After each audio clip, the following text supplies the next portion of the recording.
É, meu amigo, pra quem não esperava, teremos um brasileiro na semifinal da Copa do Mundo de Clubes. E não é o queridinho Flamengo, não é o atropelado Palmeiras e não é o americanizado Botafogo. É o time do amor, é o Fluminense. Vamos lá falar sobre a classificação do Fluminense, dar um pitaquinho um pouco também sobre a eliminação do Palmeiras ontem para o Chelsea e a esperança do que temos pela frente para o tricolor carioca e essa campanha histórica que vem fazendo no Mundial de Clubes. Mas antes, se inscreve aqui no canal, curte esse vídeo, compartilhe com seus amigos e bora pra resenha. Vamos lá. Cara, primeiro de tudo, o futebol ele não se resume muito a dinheiro. Ontem na transmissão da Casa da TV se falou sobre isso também. O futebol tem muito mais que isso. Envolve paixão, envolve sentimento, envolve amor. E o que a gente viu nessa campanha do Fluminense até aqui é um time de guerreiros, como é o tricolor fluminense, como é o time do Rio de Janeiro. Um time de guerreiros. Tradicionalmente é assim. Mas muito mais do que isso, é um time que é apaixonado pelo jogo. Um time que sente o jogo. E um técnico que faz esse time ter paixão pelo clube, pelo esporte, até pelas possibilidades futuras, pelas oportunidades que esses caras podem ter. O Fluminense é o time das três cores, como diz a Thumb, das três cores que traduzem a paixão. Esse é o Fluminense. Não é o time mais rico. Entre os brasileiros era o time menos cotado para ir longe. Talvez entre os sul-americanos era o menos cotado para ir longe. É um time que ano passado quase caiu no Campeonato Brasileiro, se livrou na última rodada. Mas é um time que entrega tudo. É um time que vai em toda a bola. É um time que quer muito estar ali. Não que os outros não queiram, mas parece que o Fluminense quer um pouco mais, sempre um pouco mais, sempre um pouco mais. Por isso que durante essa trajetória deles no Mundial de Clubes, tem virada, tem pressão sofrida, tem pressão feita. É o time do amor, é o time do amor pelo jogo. E isso está fazendo o Fluminense chegar tão longe.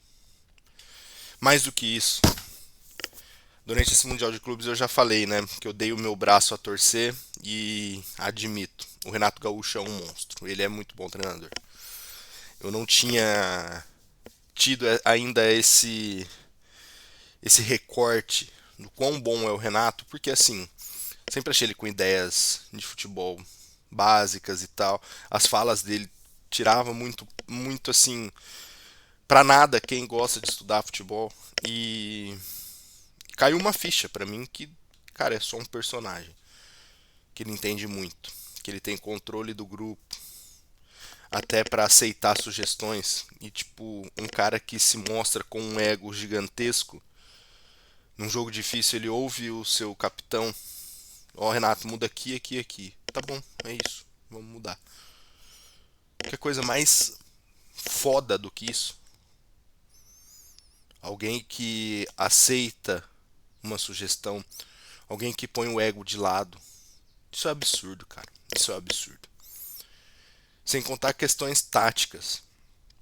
O Renato deu um nó tático no Borussia Dortmund. Esse jogo eu assisti inteiro e foi assim assustador o que o Renato fez contra o Borussia Dortmund.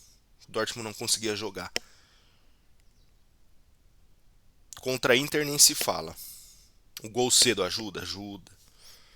Só que contra a Inter foi uma partida perfeita de entrega, de dedicação, de empenho tático, de concentração. Tanto é que você olha o placar 2-0 pro Fluminense. Nem o placar passa a impressão que o Fluminense sofreu tanto. Mas sofreu. Mas o amor pelo jogo fez com que o sofrimento não fosse tudo isso. Vai passar, vai dar tudo certo. O professor Renato tá ali no banco. E é mais ou menos nessa pegada.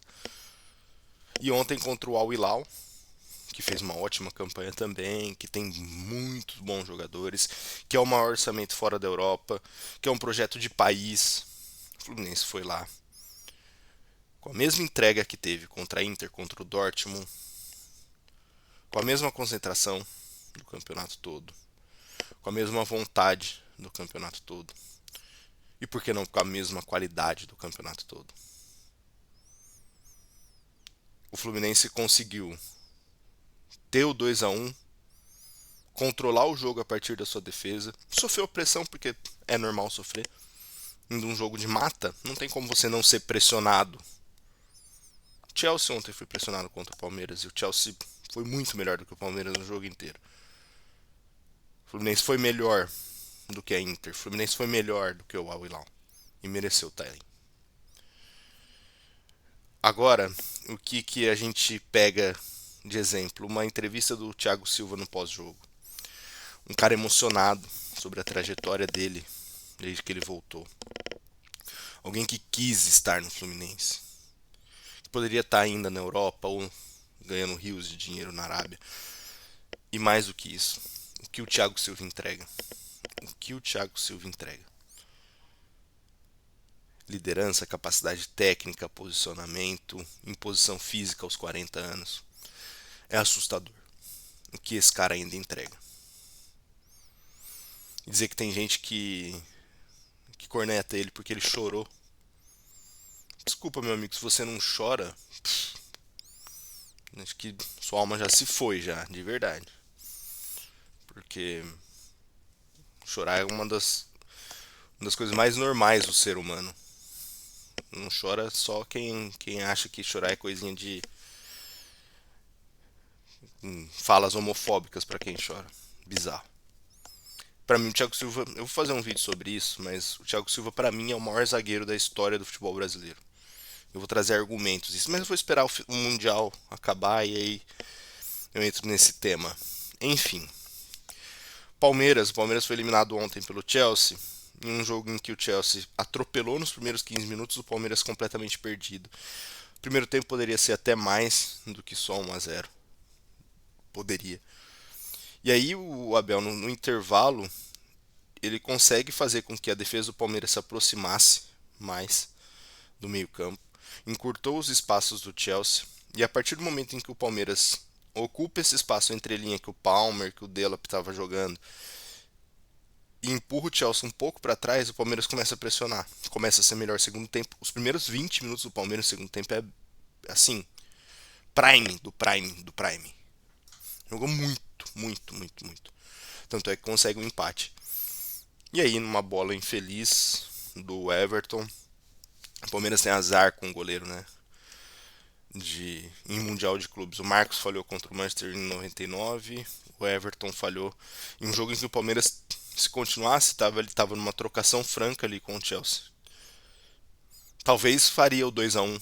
Era o melhor momento do Palmeiras no jogo. Tinha empatado com o Estevão, tinha conseguido fazer o gol, enfim. E é isso. Agora teremos Chelsea e Fluminense pela frente. Lembrando que o Palmeiras não ganhou de nenhum europeu no campeonato. É o único brasileiro que foi para lá e não ganhou de nenhum europeu. Empatou com o Porto, perdeu para o Chelsea. E agora o Fluminense tem a chance de ganhar do Chelsea, que perdeu para o Flamengo já e ganhou do Palmeiras. Lembrando que o Palmeiras também é o único brasileiro que nunca ganhou do Chelsea. Todo brasileiro que jogou contra o Chelsea ganhou, menos o Palmeiras.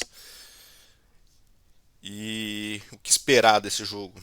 Esperar um jogo em que o Fluminense vai tentar ao máximo acelerar e pressionar o Chelsea.